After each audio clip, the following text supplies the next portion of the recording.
Chapter 30. The Nest. I've built my fair share of lodges over the years. Mr. Beaver stood at the water's edge. But I can't say I've ever built one for a robot and a gosling. So, just what exactly do you need? We need a lodge big enough for both of us, said Roz. It should be comfortable and safe, and it should be near the pond. And how long do you plan on living in this lodge? I don't know. Well, then we better make sure it's strong and sturdy. Mr. Beaver stroked his whiskers as he thought. Do you plan on having friends over? The misuse loves to entertain guests. I do not have any friends. No friends? Well, you seem pretty likable for a monster, a robot. But if you want my advice, you should grow yourself a garden. Your neighbors won't be able to resist fresh herbs and berries and flowers. Just you wait and see. So we'll make sure there's a place for a garden. We'll give you a lodge, some extra space for all the friends you'll be having over. The beaver winked. We also need to find a way to keep your lodge comfortable when it's cold outside. Our lodge is heated by our own bodies, but I think we'll have to find another way to heat yours. The beaver and the robot thought about heat for a while. The first thing that came to Roz's mind was the sun. But then she remembered the hot sparks she had felt while sliding down the mountain peak. I could heat our lodge with fire, she said. Mr. Beaver blinked his eyes. I will need to experiment, Roz continued. But I think there is a way. Oh, you go right ahead, Roz, said the beaver. But would you try not to burn down the entire forest? Don't worry, I will be careful. Well, let's move on. Mr. Beaver sighed. The next order of business is to find a site for your lodge. That meadow across the water would be perfect, but the hares will have to fit if we try to build there. I think we should clear out some trees and build right in the forest. And I know just the place.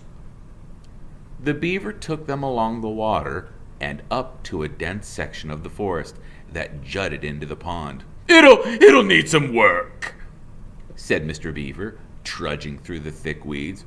But this ought to do the job. Yes, this ought to do the job, said Roz, in her friendliest voice.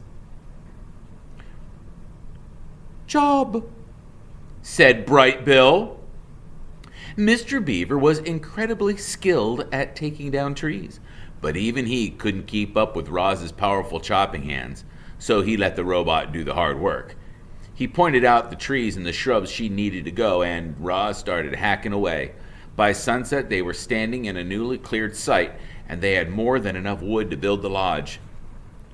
You did some fine work today, Roz, Mr. Beaver yawned.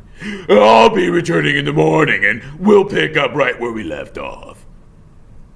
What would you like me to do? Said the robot. Tonight? So you still feel like working, do you? Very good. Well, you can start by digging out these tree stumps, and you can collect all those large flat stones over there, and you can smooth down this patch of dirt so we'll have a level place to build. That should keep you busy. The next morning, Mr. Beaver returned to find that Roz had been very busy indeed. All the tree stumps had been dug up, and their holes filled in with dirt. 20 large stones had been stacked, and the ground was now perfectly level. But what most astonished Mr. Beaver was that Roz and Bright Bill were huddled around a small, crackling campfire. Mr. Beaver moved his lips, but no words came out. Bright Bill was cold last night, said Roz. So I taught myself how to make fire. But, how? I discovered that when I strike these two stones together, they create sparks like this. I directed sparks onto the dry leaves and wood until they ignited. Once I had a fire, it was easy to keep it going. And if I need to put it out, I can just add water. Mr. Beaver sat and warmed his paws. I've never seen fire in such a neat little bundle. He stared into the flames. I've only seen it blazing through the forest, burning everything in its path. But this is marvelous. He took another minute to enjoy the warmth. Then he and the robot got back to work. Mr. Beaver asked Roz to dig a trench here, to place large stones there, to arrange logs this way, and to smear mud that way. Birds and squirrels perched in the trees and watched the new lodge take shape. It resembled the Beaver Lodge, but it was larger. A great dome of wood and mud and leaves. A simple opening in the wall served as the entrance, and the door was nothing more than a heavy stone that the robot could slide out of the way. Inside, the lodge was one big, round room. The arched ceiling was high enough that Roz could stand upright. A fire pit was set into the center of the floor, and a mesh of thin branches above acted as a vent. Long stones lined the interior walls like benches and were covered with thick cushions of moss. There was even a hole for storing food and water for Bright Bill. You've got yourself a beautiful pond view property, said Mr. Beaver. What are you going to name it? I do not understand. Why, a beautiful lodge like this deserves a name. We call our lodge Streamcatcher. The robot's computer brain didn't take long. The lodge is for Bright Bill. Bright Bill is a bird. Birds live in nests.